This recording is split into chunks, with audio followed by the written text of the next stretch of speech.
Hey everyone, this is Jack Thompson coming to you live from my makeshift studio in Montana.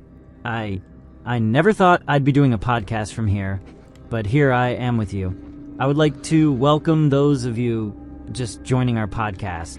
It has been a long journey we had from the last couple of months with most of you, since I have mentioned many times, podcasting isn't my only job, but also doing other jobs for the entire weeks. I know you might wonder why my voice doesn't sound good for those of you who joined lately, but I want to tell you that I haven't slept much these past few weeks, and I want to apologize for that. But it's clearly true, right? Tell me, how can anyone sleep when half our country is burning? 3 creepy months. It's been 3 whole months since this disaster began in California to spread out everywhere. You know, I used to live there, had a beautiful home in Sacramento back then. Oh God, don't ask me what happened now. It's all gone, just ashes. But I'm one of the lucky ones.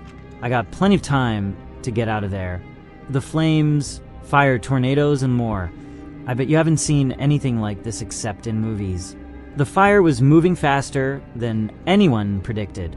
State after state, the fire keeps spreading in short hours. By the time I was going back to home from work, then suddenly I heard screams. Then I kept getting messages from friends, family, and even my podcast audiences. I saw everyone was running like a chaos happens. Some looking for safety, some stealing, others crying, and more. I was traumatized and knew everything that was happening. I immediately got into my house and took everything I needed from the moment I knew the fire would not be under control and could spread so fast. Since I have no family on that state, I had to take care of myself and help others if needed.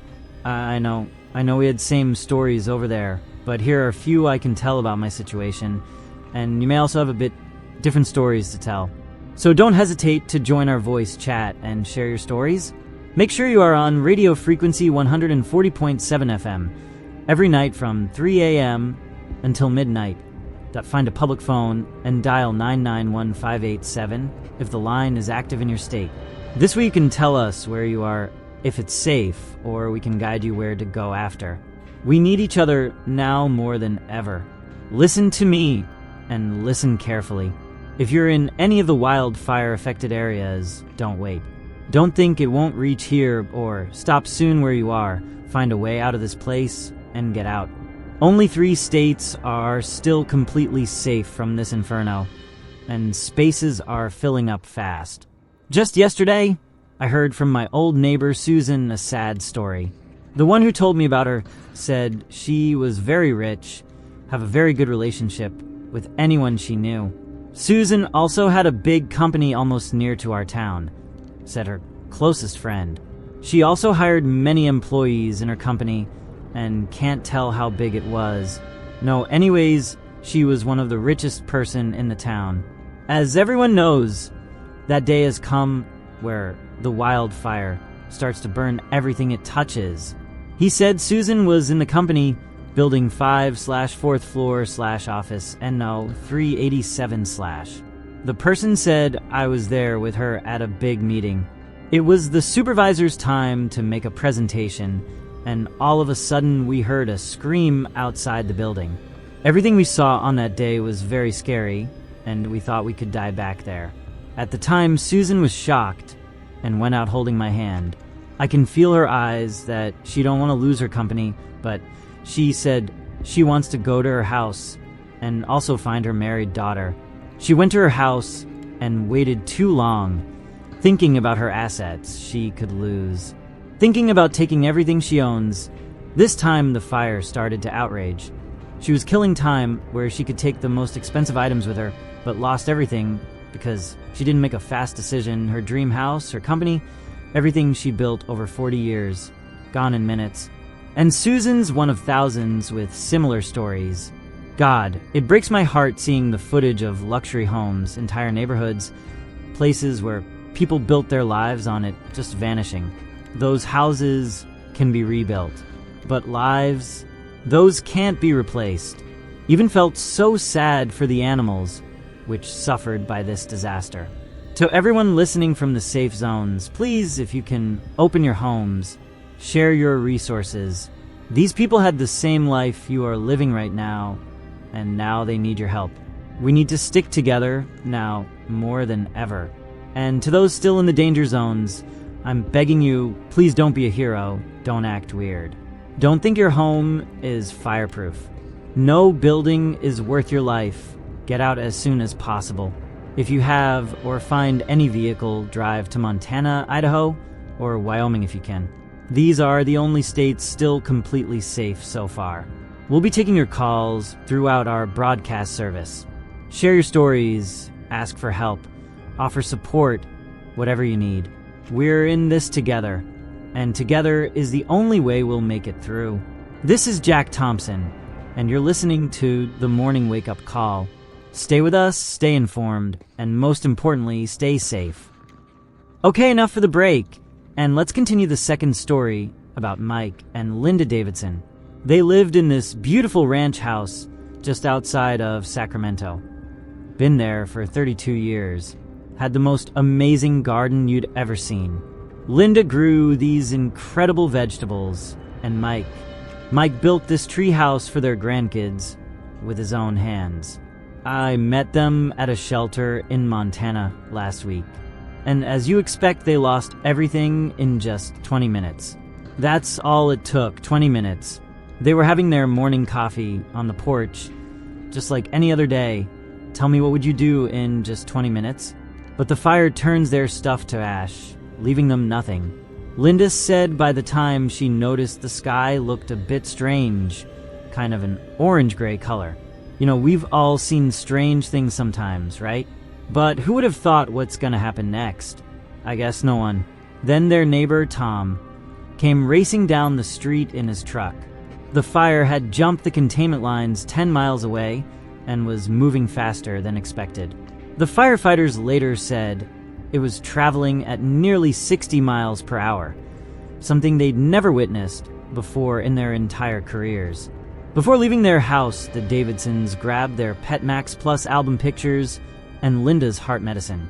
As they exited their home, the Davidsons saw the fire blaze over the far edge of the hill. From her car mirror, Linda saw heat blaze through her son's treehouse. During their drive away, 1 minute passed before the treehouse Mike built disintegrated into ashes. While they drove safely on an empty road, their observations revealed traffic jams filled with drivers escaping the wildfire. The highway was completely gridlocked. They spotted drivers leaving their cars behind while taking their kids and animals on foot. The big flames approaching scared them through their window when they drove along the unblocked road. The couple reached a shopping mall, which served as an emergency services evacuation point for displaced people. There they came face to face with Sarah as she walked with her 6-month-old child. She lost contact with her husband during the disorder. Radio tower failure left her no way to reach him. Following her escape from the flames, the Davidsons introduced her to basic survival skills and safely nurtured her baby. Something unexpected happened at the evacuation location that causes me ongoing confusion. The wildfire evolved into something unexpected. It behaved as if someone controlled it. The firefighters were baffled. Their fire predictions from past incidents matched no data from the unusual flame behavior. Normal wildfires follow expected tracks during their spread. The fire burns upward through terrain while tailing along wind paths and comes to rest on specific ground types. But this one was way different. During our conversation, the previous day, a fire chief with 30 years of service told me he had not seen this kind of fire activity throughout his entire career. The Davidsons and 2,000 other merchants stayed in the mall throughout the night, listening to flames burn nearby without knowing if the structure would survive. After waking up, they noticed the entire area had suffered major damage. Every area within a 5-mile distance vanished completely. Every trace of the area vanished completely, except for that mall and above. It stood there like an island in a sea of ash. The world cannot explain why the fire protected that single building so easily. More shocking facts await you. I mean, Sarah, the mother of a baby who I talked about just then, she regained phone connection and reached out to her husband Jack for the first time. He got to a different evacuation center at a distance of 30 miles north. But his story becomes more of a headache. During the fire's attack, the driver Jack stayed safe inside his pickup truck. Such heat from the fire burned the road surface into liquid. He believed his death would occur right there. The flames made room for him because the fire was divided in two. Like Moses and the Red Sea, he said. The pass appeared clearly in front of his vehicle so he could drive through safely. This clear passage emerged through the burning area on both sides as if by magic. Now, I know what you're thinking. Smoke inhalation, panic, he was seeing things. That's what I thought too. Yesterday, a ranger in Oregon contacted me. The exact same thing happened there. Every student on the bus managed to escape because fiery walls parted to show them a safe way. The wildfire continues its path into Nevada and shows no signs of stopping. The fire continues its extraordinary behavior unlike wildfire habits seen before. It moves over streams and fire defense lines without stopping. I talked to Dr. Elena Rodriguez, who ranks among America's top fire behavior experts. Through thermal imaging data, she revealed patterns that no one else has seen before. The fire temperature registers dangerously high near 2 times normal levels. Temperature measurements from this fire break all previous detection standards. But there's something else, something that's been kept quiet until now. This fire strikes towns by burning predictable patterns while leaving certain areas untouched. Dr. Rodriguez studied fire data records from all communities affected by this blaze. She found something impossible. The fire follows the same destruction pattern by burning down 83% of structures consistently. Not roughly 83%, exactly 83% every single time. But that's not even the craziest part. You will discover what they uncovered within the basement of the mall through my report. The Davidsons organized a team to look for additional supplies at the base of the mall. Instead, they found markings on the walls. Old markings. Native Americans carved their ancient symbols hundreds of years ago. They painted symbols which showed how fire would burn everything to prepare a new land. The thing is, it gets even stranger. Sarah. Remember Sarah with the baby? After inspecting his truck, Jack discovered something different from fire. He recorded it on his phone. I've seen the footage. It's unlike anything I've ever seen. The way the flames move, it's almost like they're intelligent. And those thermal readings Dr. Rodriguez shared, the ones showing temperatures twice what they should be, well, buried in that data was something else. The fire burns hottest at exactly 3:33 a.m. every single night, without fail. How is that possible? You know, I've been a journalist for 22 years now, covering wars, natural disasters, you name it. But this footage Jack shared, I've watched it 100 times now, and each time I see something new, something that just shouldn't be possible. I can tell you that Jack was not himself by the time. His hands were shaking very noticeably. The fire had surrounded his truck completely. Walls of flames at least 200 feet high on both sides. Then suddenly the flames pulled back. Not like when wind pushes fire. This was different. The flames curved away, creating this perfect tunnel. The heat was so intense it warped parts of the video, but you can clearly see how the fire held that position, like it was waiting, watching. Head to radio channel 140.7 FM daily from 3 a.m. to midnight. Call 991587 at any public phone. The phone number 991587 connects you to us, so we can track your location and give directions when needed. We need each other now more than ever. Listen to me, and listen carefully.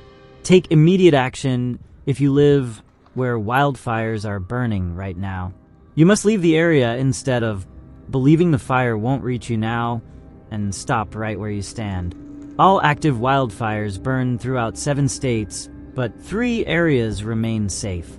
They are filling up with people escaping the fire zone fast. These stories require further exploration, yet I have spoken too much about this disaster. This is our story's initial point of beginning, so it'll keep telling you more stories we have. As breakfast cook Jane Miller prepared food for her 3 children, David Chin started the workday in his downtown Sacramento hardware store. 4th grade students at her school studied photosynthesis with Ms. Gonzalez. The start of those few hours caught everyone by surprise and transformed their existence. The first signs were subtle. Near Mount Shasta, responding firefighters received a typical wildfire alarm. Standard procedure, nothing unusual. Fire Chief Rick Torres remembers that morning clearly. We thought it was just another spring fire. California gets them all the time. We brought our strongest teams and used our most advanced firefighting tools. Should have been contained within hours, but by noon, something was wrong. The fire fought back against typical handling methods. The fire spread quicker than any other wildfire ever recorded. Everyone remained calm as the wind turned south because the established fire barriers stood strong. They always had.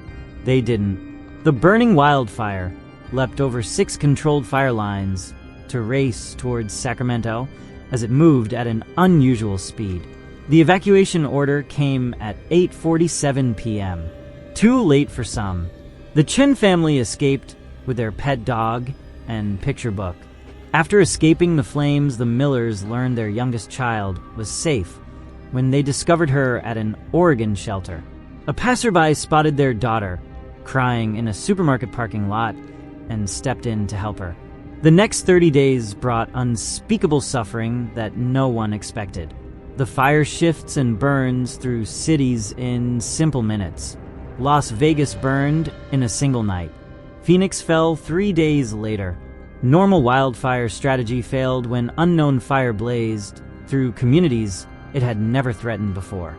As a climate scientist, Emma Martinez leads fire research. This situation feels entirely different from regular patterns she pointed out while showing me satellite images. The fire creates its own weather systems. It's like it's feeding itself. We've never seen anything like it. The numbers are staggering. 3 million homes destroyed. 12 million people displaced. And those are just the official figures. The real numbers? No one knows. West America suffers from complete broken internet access. The internet is spotty at best. Cell phones work maybe half the time. The individual accounts effectively demonstrate the problem that we face. Frank Wilson retired as a Marine from a small town near Phoenix. He received notice of an incoming fire, so he needed to choose between protecting his home first or taking action to evacuate the retirement center. He chose the latter. He drove his truck across the burning area 8 times to save 47 senior citizens.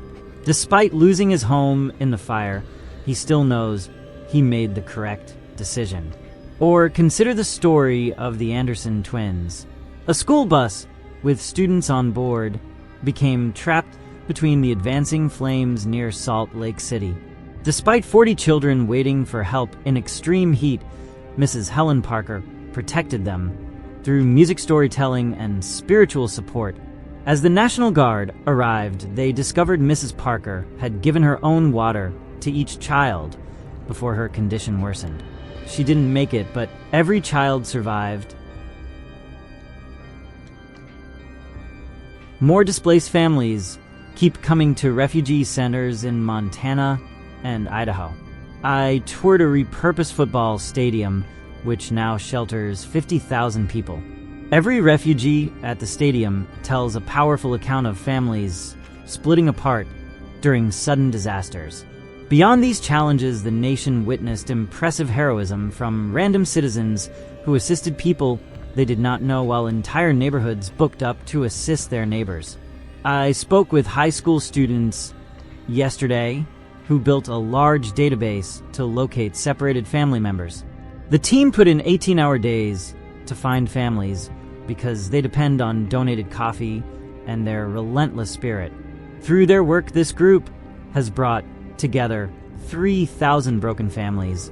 Alex shrugged his shoulders when I asked him why his group was serving others and replied, "There's no other option left for us. We're all we've got now." Now, let's move to another story of a nation in crisis. The wildfire that changed America. Before that, please head to radio channel 140.7 FM daily from 3 a.m. to midnight. Call 991-587 at any public phone. The phone number 991-587 connects you to us, so we can track your location and give directions when needed. We need each other now more than ever. Listen to me, and listen carefully. Take immediate action if you live where wildfires are burning right now. You must leave the area instead of believing the fire won't reach you now and stop right where you stand. All active wildfires burn throughout 7 states, but 3 areas remain safe. They are filling up with people escaping the fire zone fast. Our Montana skyline remains dark for 14 days straight as the sun refuses to properly rise. The heavy smoke has made breathing a conscious routine for every person here. From my temporary office space at the high school gymnasium in Bozeman, I witnessed thousands of refugees entering through the doors with masked faces revealing untellable tales behind their eyes. Every person entering this building brings along their rescued items, plus the emotional burden of their abandoned possessions. Everything they own burned to dust in a short span of time. People who were fortunate escaped the fire with every member of their household. Many weren't so fortunate. Yesterday, I spoke with Sarah Cooper, who led the Fire Protection Agency in California until she resigned 3 days ago. After serving for 27 years, she departed her role in a way that startled firefighters everywhere. Under a faint lamp, her shaky grip on the coffee cup covered her trembling hands while she spoke quietly. She spoke with difficulty about their lack of humility. We believed we completely understood fire behaviors, yet thought we could manage it using our experience and skills. Our team followed established plans no matter which potential fires or emergencies unfolded. But this, she gestured to the smoke-filled window. This is something else entirely. We were wrong. God help us all. We were so wrong. Proof shows Cooper was right about being unable to handle the fire situation as new details emerge. Over time, firefighters discovered that every standard suppression method, including all their techniques and technologies, failed to control this universal threat.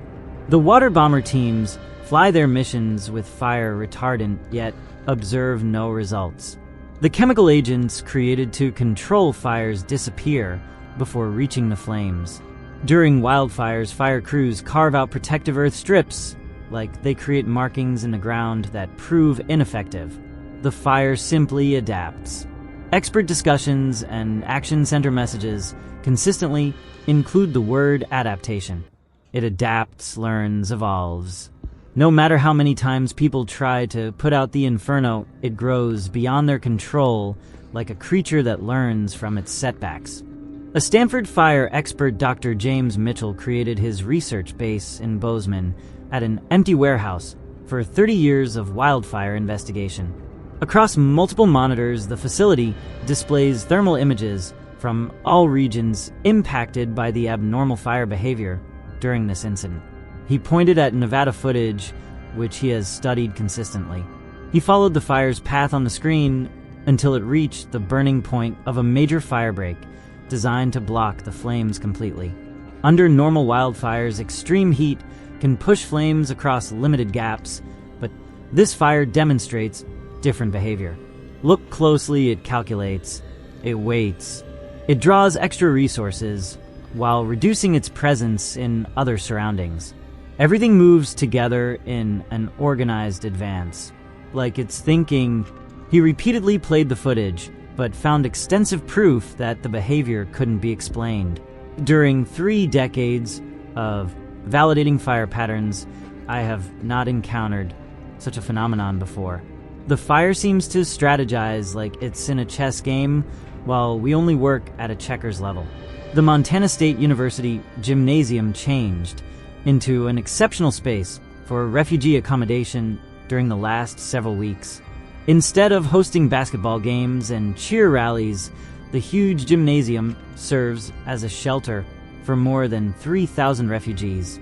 The gym space at Montana State University now holds quiet domestic scenes, while refugee families work to restore their lives with soft crying sounds mixed in. Some visitors even laugh when helping one another. Rebecca Martinez, a former emergency room nurse from San Diego, spent her time in this modified area. As the primary medical operator in Montana for civilians, she treats numerous patients each day with her medical supplies running low. Despite working around the clock, Rebecca keeps her hands calm while she handles wound dressing and patient care because she stays alert throughout the night. She stops working before sharing that the fire destroyed everything they owned. Everything vital to my daily life disappeared in 60 minutes during the fire. But somehow, that doesn't matter anymore.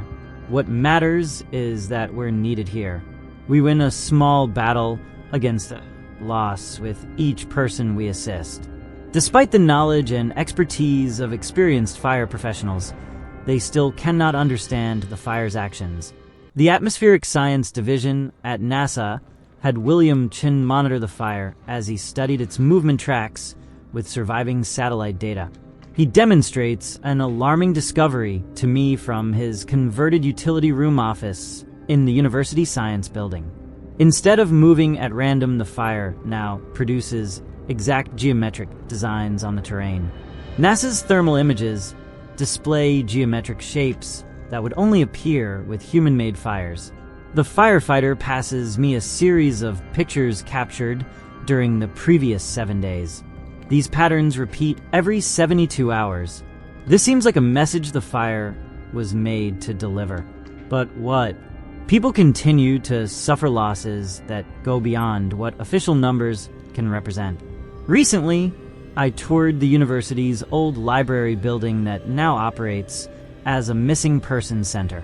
Every possible free space on the walls displays pictures of all the people who vanish without trace each day.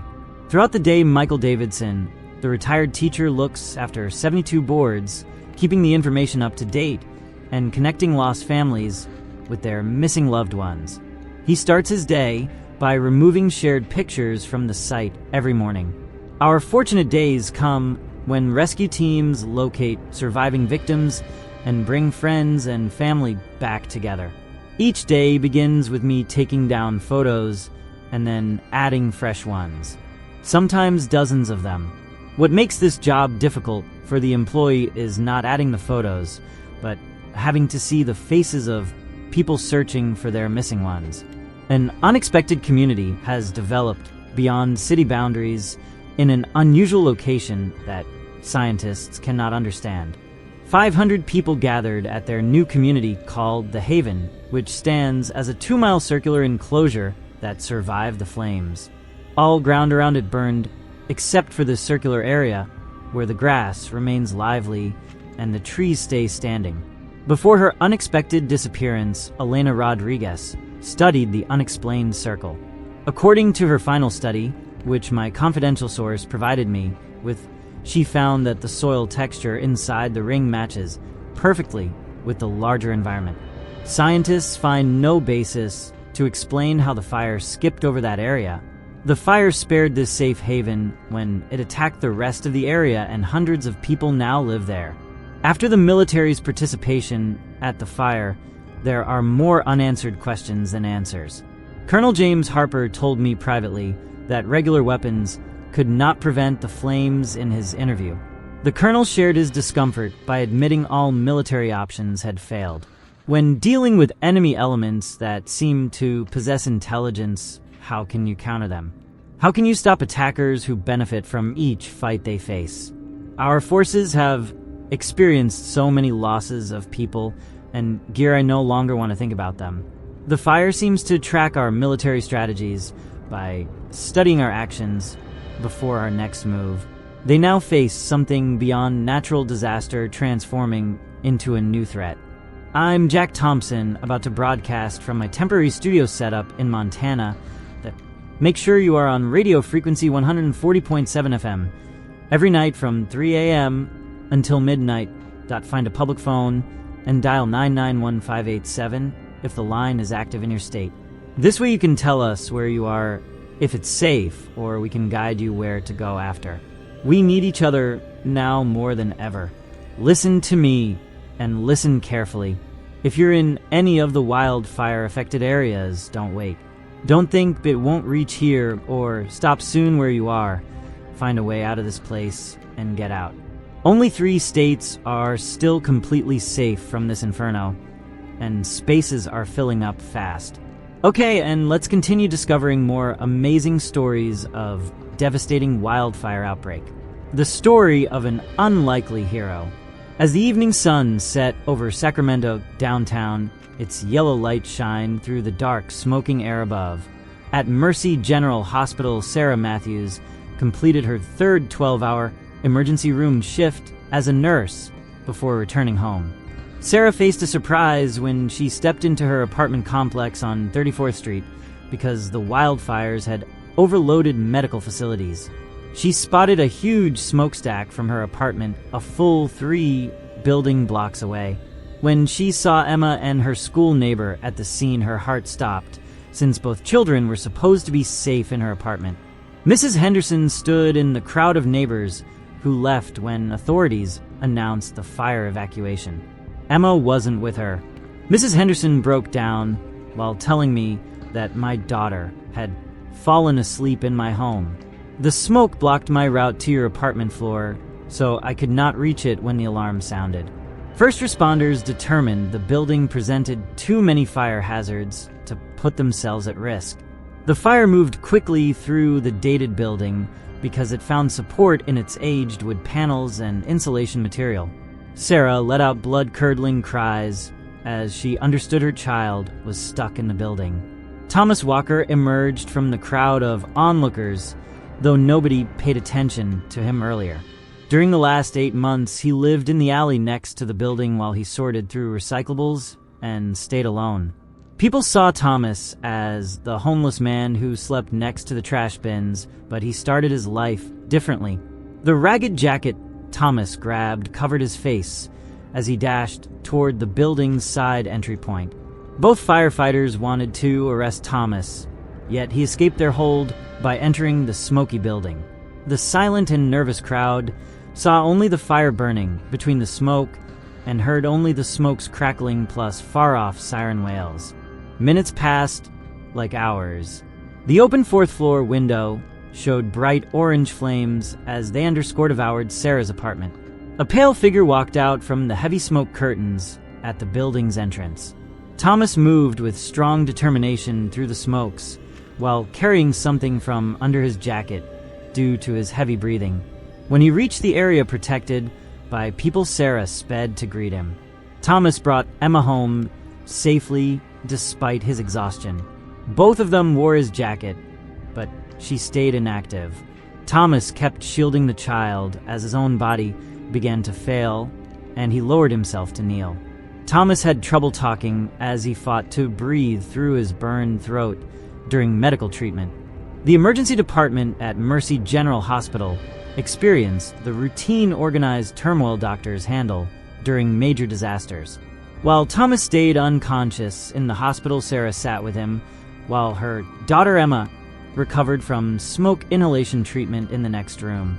Doctors kept Thomas steady, but he stayed unresponsive because his face demonstrated years of challenges prior to this rescue situation. A new police detective, Marcus Rodriguez, showed up to question Sarah while holding his notebook. "Our team needs to know more about the person who saved your daughter," when he spoke to us. The hospital staff detected one unusual item as they handled his personal belongings. Rodriguez carefully removed a faded military card from its sealed evidence pouch.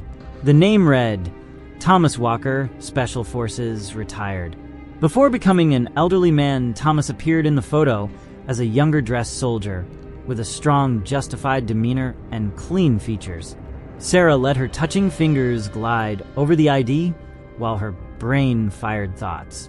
Neighbors knew Thomas as someone who stayed alone and silently picked cans with an apparent mental health problem. Now, everything seemed different. After tracking Thomas's health status, nurse Jennifer Collins opened the patient room with a hot cup of coffee. After 15 years as a nurse, she said, "People like Thomas have lives others know nothing about." Thomas suddenly moved in his sleep. He moved a finger and released a faint moan. Sarah moved towards him as her body naturally wanted to touch him. His vital sign tracker showed faster readings. The hospital emergency broadcast system interrupted the moment as Thomas approached his first reaction. A stern voice cut through the ambient hospital noise. "Attention all staff. Our evacuation plans now take effect for the western part of the building. Secondary protection barriers have failed under the wildfire attack." The calm of the moment shattered. Teams of nurses shifted patients immediately as doctors efficiently exchanged advice until their emergency plan took control. The nurse studied Thomas before returning her gaze to the police officer. A feeling within her told her the story of the day would continue unfolding while Thomas still lived. The hospital's backup generators produced a reassuring constant sound to protect against rising darkness. After waking from prolonged unconsciousness, Thomas Walker started with a sharp focus he had lost earlier. When Sarah looked into Thomas's eyes, she saw they had developed an intense, focused stare he'd kept hidden for a long time. Thomas whispered calmly, "In 2011 I served in Afghanistan, Kandahar province. It was there that I encountered and understood true life survival." Detective Rodriguez sat down to listen because he understood the discussion had shifted beyond talk. Thomas moved his scarred hands automatically because that was how his military training had become ingrained in him. "I was part of a rescue unit," he continued. "We weren't just soldiers. Our team stood ready to rush in and help those who had no other options for rescue." A bitter smile crossed his face. "Funny how life works. Back then, I saved entire villages. When I came home, I couldn't even save myself." The story began to unfold. Thomas had returned from war with severe PTSD. His leadership record included many awards as a top-ranking sergeant before returning home proved difficult. His marriage ended and different medical treatments failed to help him, so he felt completely disoriented. The streets became his living space because he lost all hope slowly over time. Sarah kept listening without moving her hand away from Thomas's position. Months of always placing others before herself made Emma naturally perform the rescue. The wildfires far away sounds inside matched exactly with Thomas's statements as he spoke. The western portion of the hospital required complete patient movement to active rescue areas. Firefighter teams had trouble communicating while the city's essential facilities continued to fail because of the persistent fire. Thomas interrupted their conversation to say the fire is not simply a natural disaster, but something more undetermined. Something about the situation feels wrong to me. A loud disturbance started in the hallway before he could continue sharing information. A team of federal agents wearing formal suits stepped into the room during the unrest. A regulation official with a badge stared directly at Thomas across the room. She said, "We have to discuss your knowledge, Mr. Walker." Catherine Reyes, who served at the Department of Homeland Security, proved to be an experienced Department of Homeland Security investigator. Her special appearance indicated authorities were looking deeper into this wildfire case. According to her files, the DHS expert observed Mr. Walker's military documents for his special training in environmental hazard evaluation. Your experience with that burning building connects to the wider picture. Thomas shifted uncomfortably. A noticeable pressure gripped the room making its walls seem closer together. She waited to see if she should talk now or let others lead first. Reyes took out a digital map to show the wildfires movement. Her professional eye recognized no standard burning pattern for nature's fires. The fire advanced exactly as someone who knew about it would have made it burn. Reyes pointed out our team discovered 3 fire starters written on the map while she drew lines between them. The satellite imaging reveals different spots of fire ignition that firefighters cannot explain. This isn't just climate change. This looks deliberate. Emma, who had been quiet until now, spoke up. My child asked, "Why do evil people start fires?" The room fell silent. Thomas stared at the child, who blended pain with his strong resolve. Heroes step in to stop criminals, according to Thomas. Outside, the horizon burned orange. Another city was about to be consumed. Okay, enough for the break, and let's continue to the most interesting story we have now, so stay tuned. But before that, make sure you are on radio frequency 140.7 FM, every night from 3 a.m. until midnight. Find a public phone and dial 991587 if the line is active in your state. This way you can tell us where you are if it's safe, or we can guide you where to go after. We need each other now more than ever. Listen to me, and listen carefully. If you're in any of the wildfire-affected areas, don't wait. Don't think it won't reach here or stop soon where you are. Find a way out of this place and get out. Only 3 states are still completely safe from this inferno, and spaces are filling up fast. And now let this story begin. Part 1. The Unexpected Inferno. Everyday Jake, Ethan, and Marcus bonded through gameplay like they did in middle school. The friends clustered together in Jake's family home outside California, lost themselves in their computer games by moving their controllers fast. The room's lighting came from only the TV screen because all other lights were off. The space between games showed through trashy soda empties and leftover pizza parts on the table. None of them noticed the outside world because the late afternoon sun created deep shadows through the windows. The display emitted a brief blackout. The player's deep focus stopped during an instant technical problem. Ethan groaned, "What the hell?" Marcus leaned forward, tapping his controller. He took control of the computer to check if it needed repair. But then the internet connection died. The Wi-Fi router's lights went dark and stopped working. Before they reacted, Jake's phone began ringing. It was his mother, her voice unusually tense. "Jake, listen carefully. You need to evacuate right now. The wildfire. It's closer than we thought." At first, the words didn't register. Wildfires existed only as distant headlines until they became a sudden and threatening presence. His mother's tone of alertness snapped his brother and brother out of their video game trance. The world showed its danger through an orange glow outside. Smoke cast an orange haze through the apartment's window glass. The growing smoke created a strong burning scent that spread throughout our room very fast. The threat that seemed far away had become scary in reality. He took the first look out at the window. His face went pale. "Everyone listen, we must escape right now." The fire spread through everything until it burned all before it. Firewalls appeared far away as they raced toward our group with terrible power and ferocity. The strong trees that lasted for decades burned up completely as single flames in under seconds. Their familiar home territory was changing into a living hell before their eyes. As fear overwhelmed Jake, he collected his phone charger plus a tiny backpack filled with clothes and necessities. He grabbed his medicine and official IDs while holding unsteady hands. Marcus had picked up his phone while looking for ways to protect his family, yet remain safe.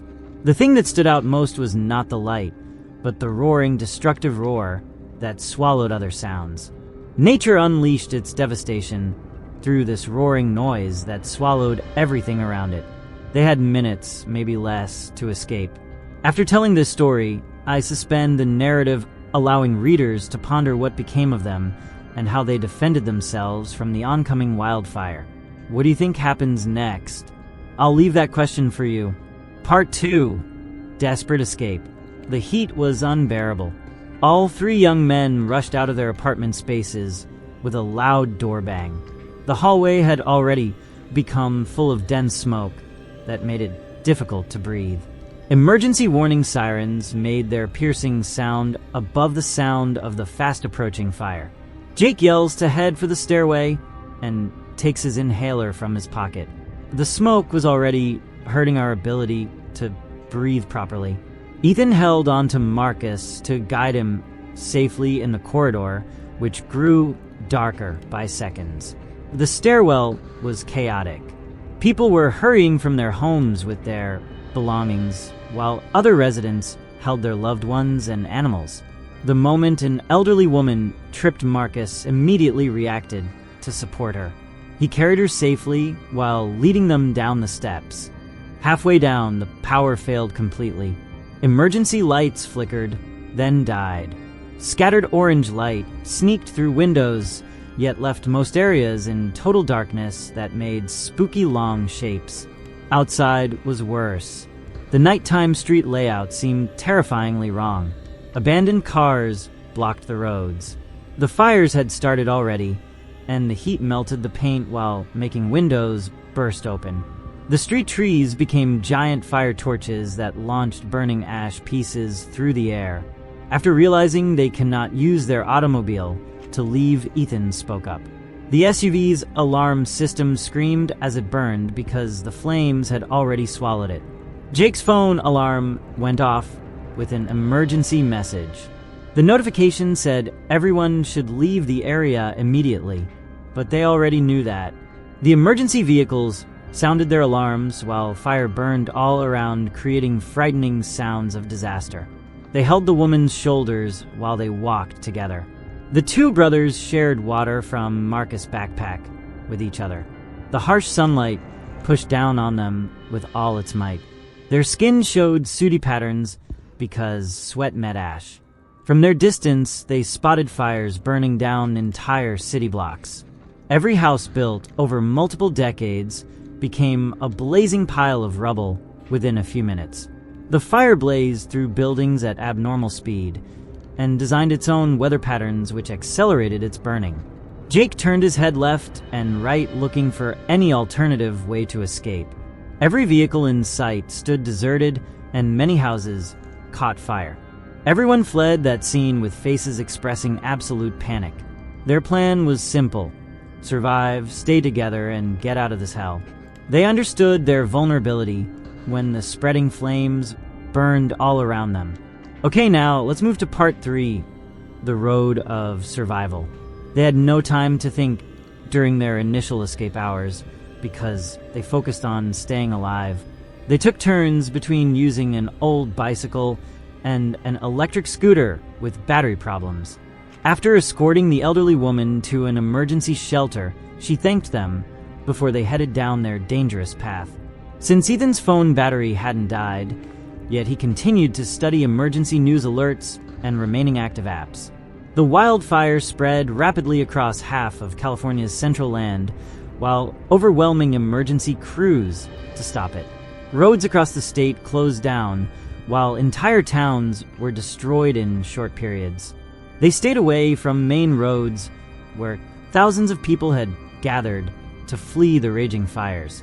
Nevada served as the family's only destination after Marcus's uncle moved there. But getting there would be anything but simple.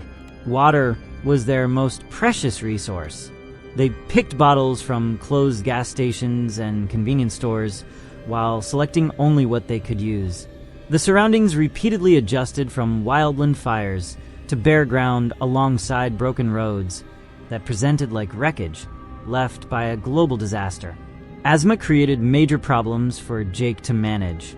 The smoke and ash made it hard to breathe, so he was running out of inhaler puffs.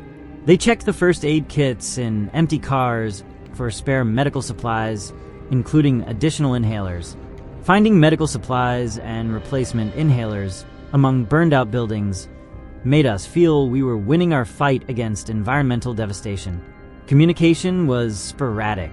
The cell tower system struggled to work, and internet service kept cutting out.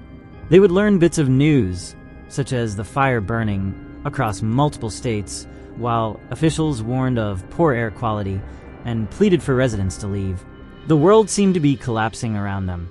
By nightfall, they'd traveled nearly 100 miles. The landscape was unrecognizable. The beautiful California farmland had turned into charred terrain.